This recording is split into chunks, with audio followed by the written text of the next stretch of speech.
I've had goats for about 4 years now. There was a few characteristics that I took into consideration when I got into Nigerian Dwarf goats.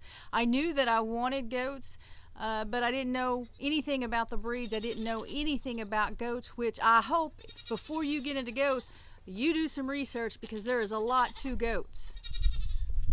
I had decided quite early on when I started doing research on goats and found out that a lot of people eat goats. That was kind of new to me, kind of a foreign thing to me, and it was hard for me to wrap my head around that.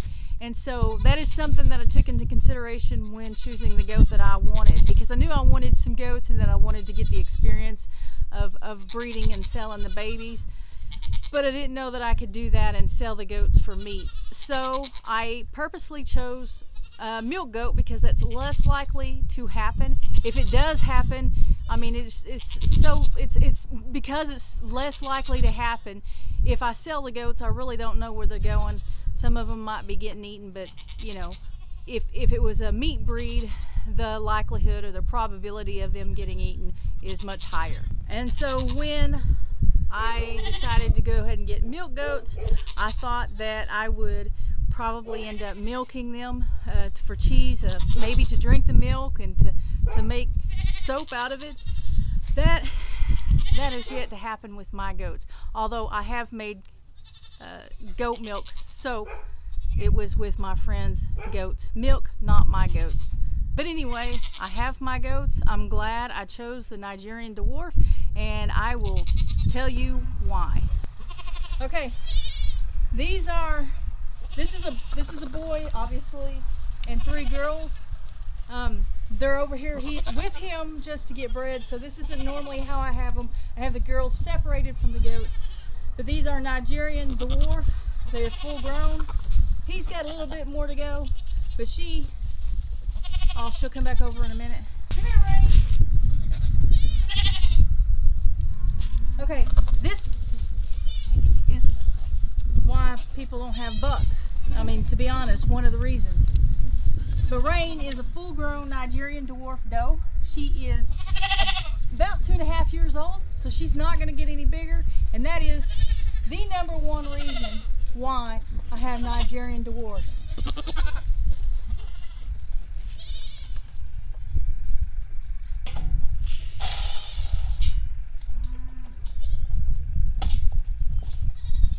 You've probably noticed that there's one in here that's a little bit different from the rest of them, and that would be the one with the tiny little elf ears. That is a mini La Mancha, which is half La Mancha, which is a big size goat, and half Nigerian Dwarf. And her mother, she's over here to be bred with a Nigerian Dwarf buck because her owner wants to breed her with a small goat. Her mother was a La Mancha, and her father was a Nigerian Dwarf buck that I used to have.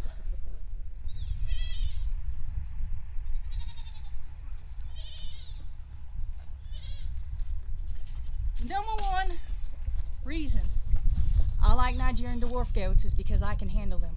I can carry them. She's heavy, but I can carry her and I can wrangle her and do anything I need to. Come on, Rain.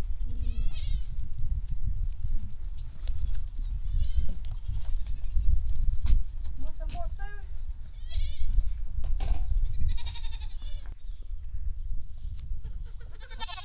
The buck is Nigerian Dwarf. That's the mini La Mancha, and that is Nigerian Dwarf.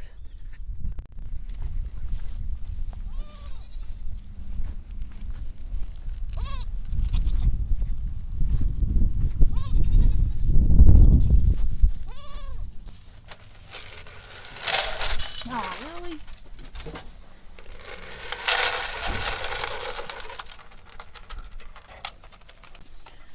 On this side we have another buck, another Nigerian Dwarf, and a mini La Mancha, and that mini La Mancha is the sister of the other one that I showed you earlier, and that's one reason they look so much alike. This little Nigerian is young. She is still growing. We are breeding her right now with him, and by the time she will be full grown. One of the things I wanted to show you about Nigerian Dwarfs, see his blue eyes? You might have noticed it on Rain. Nigerian Dwarfs can have blue eyes, whereas other small goats like the pygmy goat cannot, unless they're mixed.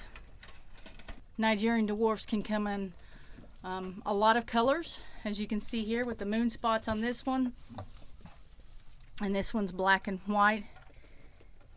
We are at the end of November.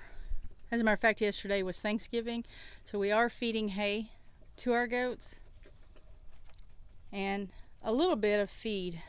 They've eaten this morning. We give them a little bit in the evening and a little bit in the morning. Kind of spread it out, gives us a reason to come out and check on them.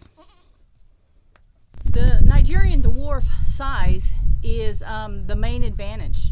I can handle them better. The fencing doesn't have to be as big or strong. If you have a Nigerian Dwarf that is 55 to 75 pounds versus a Nubian, which is another milk breed that is 150, 175 pounds. Some goats get up to 200 pounds.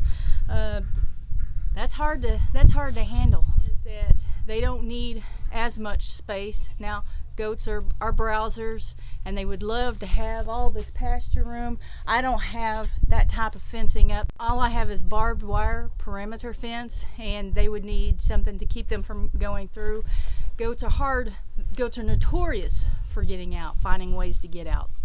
And so the bigger the goat, the stronger the fencing.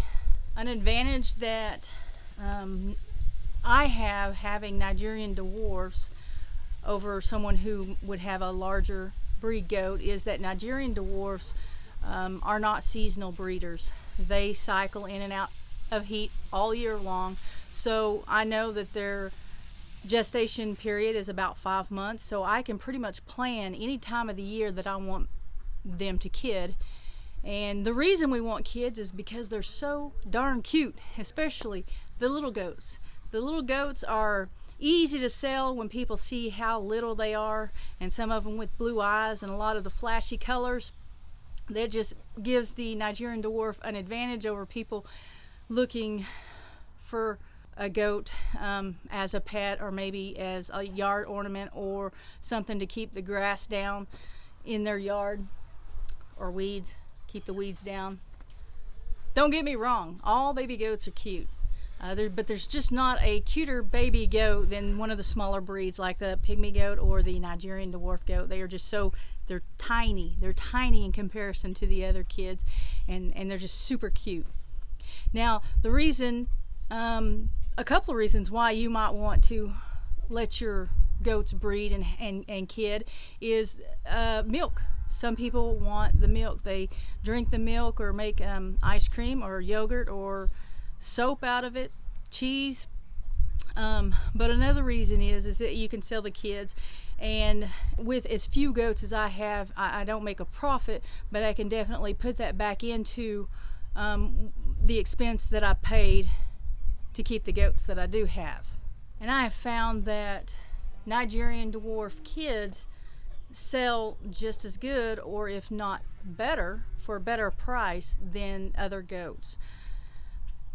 The only time that the value would change on the goat, obviously age, condition of the goat and stuff like that, but as the goats get older and the bigger goats get big enough for meat, to process for meat, they'll go for a higher price. But as kids, as little bitty babies, the Nigerians actually sometimes sell for more.